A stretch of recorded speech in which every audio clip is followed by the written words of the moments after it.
Bocas huecas, dolor insoportable, rechazo social y negocios inmorales. Esta es la aterradora historia de la dentadura postiza. Quedarse sin dientes es uno de los miedos más terribles de los humanos de todas las épocas. Por supervivencia o por estética, en distintas culturas hubo una búsqueda constante de reemplazar los dientes perdidos y gente dispuesta a todo para conseguirlo. En tumbas egipcias se encontraron puentes dentales hechos con marfil de hipopótamo o piezas humanas con una antigüedad de 3.500 años. Estas eran sujetadas con alambres de oro y plata a los dientes vecinos. Aunque son muy sofisticadas, podrían no haber sido de uso cotidiano, sino solo para la sepultura. Los etruscos, que vivieron donde hoy es Italia en el 700 a.C., también fabricaban dentaduras. Las hacían con hueso, alambre y dientes de animales y humanos reutilizados. Aparentemente eran sacados de los cementerios, o aún peor, de donantes vivos. Siglos más tarde, los romanos, que vivieron en el mismo lugar, mantuvieron la misma costumbre, pero muchas veces con menos delicadeza. Conseguían los dientes sacándoselos a los esclavos vivos, de la misma forma que hacían con sus caballos. Hacia la temprana Edad Media hubo un retroceso y los métodos en Europa se volvieron muy básicos. Los médicos inventaban todo tipo de artilugios para rellenar las bocas huecas de los nobles, problema para el que no había ninguna solución por más dinero que se tuviera. En ocasiones se usaban tiras de tela sobre las encías para evitar el hundimiento de labios, pero esto producía un aspecto antinatural y le impedía a la persona hablar en las reuniones sociales. En los siguientes siglos, en China y Japón, se fabricaron dentaduras autoadhesivas de maderas duras, con dientes de marfil que se adherían naturalmente a la boca por la saliva y las mucosas. Las versiones similares europeas aparecieron en Pisa en el siglo XIV, pero hechas de metal. 5 dientes unidos por una lámina de oro, plata y a veces cobre, aunque con una desventaja estética importante: se ponían verdes con el uso. La odontología no existía, por lo que el cuidado de la boca quedaba en manos de médicos o personajes exóticos que juraban conocer los secretos de la disciplina. Como tampoco existía la anestesia, los tratamientos dentales en general eran dolorosos, y ni hablar de las extracciones. Hasta ese momento se desconocía que la causa más frecuente de la caída era la mala higiene, por lo que estos problemas aparecían prematuramente y de forma irreversible, produciendo traumas y dificultades en la alimentación.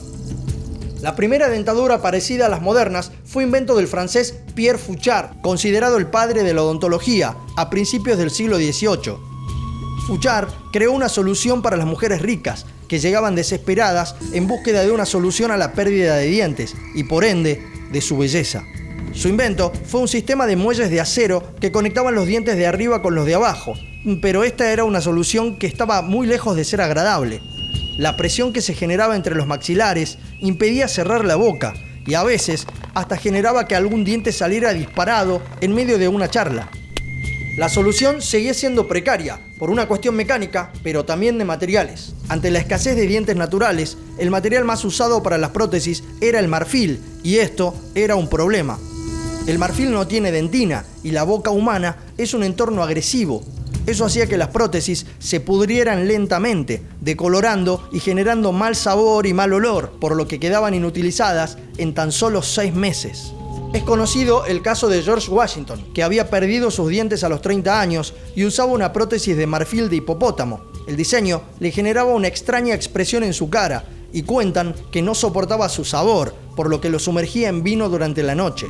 Los dientes naturales empezaron a volverse cada vez más requeridos y las profanaciones de tumbas no alcanzaban a satisfacer la demanda, lo que generaba un cóctel siniestro. Ricos con dinero desesperados por dientes y pobres desesperados dispuestos a lo que sea para aliviar su situación económica. Las piezas se pagaban por adelantado antes de la extracción y tenían distinto valor según su ubicación en la boca. Al valor de hoy, estas podían llegar a costar hasta $150 americanos.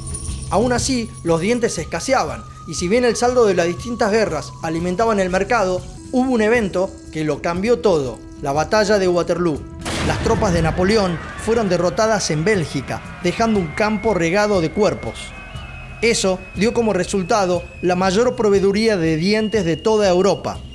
Las escenas eran escalofriantes.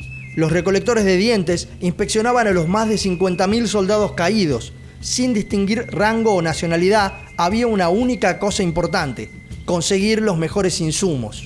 Los compradores tampoco hacían demasiadas preguntas. No importaba tanto el origen de los dientes, sino la calidad de la mercancía, por la que estaban dispuestos a pagar muy buenas sumas de dinero. Normalmente, una vez comprados, se los hacía hervir para evitar infecciones y contagios en el receptor, pero aún así, muchas veces las prótesis no prosperaban porque eran implantadas en bocas poco saludables.